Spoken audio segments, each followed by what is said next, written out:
I don't really love writing videos about games. I mean, don't get me wrong, I love video games. In fact, I believe they are the most interesting art form at the moment. As video games get easier and easier to develop, the whole industry will see groundbreaking titles, both from huge studios and indie developers. And no game proves that more than Grand Theft Auto 5. I've spent around 500 to 1,000 hours on GTA 5, and while that may sound like a lot, keep in mind I've spent 10 hours of my life playing Iron Snout. GTA hooked me from the very first time I booted it up. I've played through the campaign of this game at least 4 times, and I haven't even gone through everything the game has to offer. Everything from the shooting, story, map, and especially the vehicles. I feel like they had so much intense care put into them. The driving in this game is so addicting that sometimes I'll just sit back, drive on the highway, narrowly missing cars, and listening to the amazing in-game radio.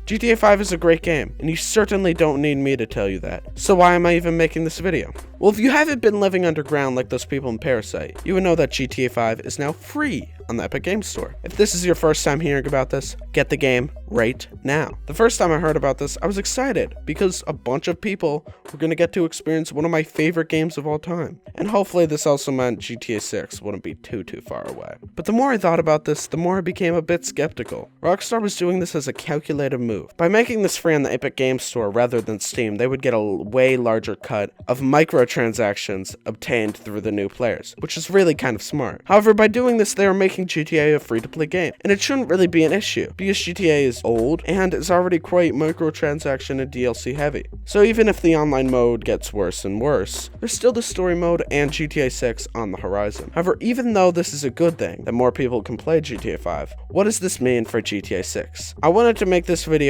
about the precedent that this is setting and why this might be a sign of a large change to the GTA franchise. The idea of a game going from paid to free isn't an entirely new concept. In fact, since when PlayStation started giving out games with PS Plus, it's been very common. Now, when I say a game becoming free to play, I'm not talking about games like League, which have always been free, or games like Overwatch that have occasional free weekends. The first big one of that I thought of that wasn't connected to a subscription was Destiny 2. The game became free after already having a physical release, which essentially made every copy garbage, which I mean it's Destiny 2, so they already kind of were. I felt like doing this was a little disingenuous to paid players because now they had to pay for something that would be free within a few months and would have to deal with any changes the developers made to make the game more profitable for free-to-play players. CSGO is another example, but this one made a lot of sense because CS was already pretty cheap and paid players got a shiny coin that let them queue into matches that would be less likely to have smurfs or cheaters. For me, this made more sense than Destiny because the microtransactions in CS are all purely cosmetic. But these games are both multiplayer games, which isn't a bad thing. I mean, I enjoy CSGO, and I try to ignore Destiny like that kid in 2nd grade who would pull his pants down all the way at the urinal. These games being free makes enough sense, but GTA is a little bit weird. I mean, imagine if there was a sequel to CSGO that would be the only one to receive updates and support, and it costs $20. You might say CS is different because now it's free forever. But you don't think GTA 5 will be free on Rockstar's own launcher after this? I would doubt that it wouldn't be. Could this mean GTA becomes a free-to-play franchise? I would say it's pretty unlikely.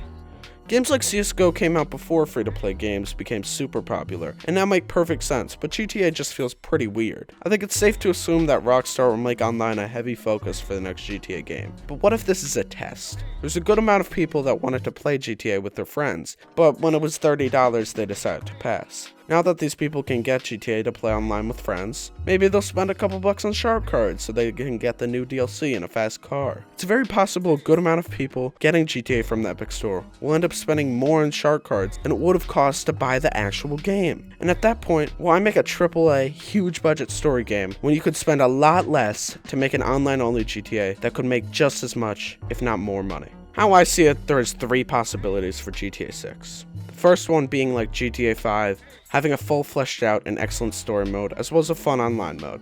This would be ideal, especially if a few months after launch they either make an online only version of the game for like $20 or an entirely free online version maybe a year or 2 after release. The second possibility would be something akin to Fallout 76, where the story mode and regular game become one. Now, while I think there's a really cool way to do this with like co-op missions, super interesting characters, this possibility would have lots upon lots of drawbacks. For the money system to work properly, the heist couldn't give out millions of dollars. We'll probably give out maybe $100,000 at most. There also could not really be an ending to this game, and having multiple characters would be unlikely to return in a game like this. This also means that depending on how they execute this idea, mods would be completely impossible. I think this possibility has the potential to be even better than a standard GTA game, but it would have to be done well and with care. The third option would be an online-only game, and while I think this is unlikely for a number of reasons, I could imagine that with free-to-play being very successful, Take-Two would call them up and just ask that the story be cut entirely. So what's the point? Why did I make this video? Even if GTA is online only, Rockstar is one of the most talented studios in the world, and it will probably still be pretty amazing.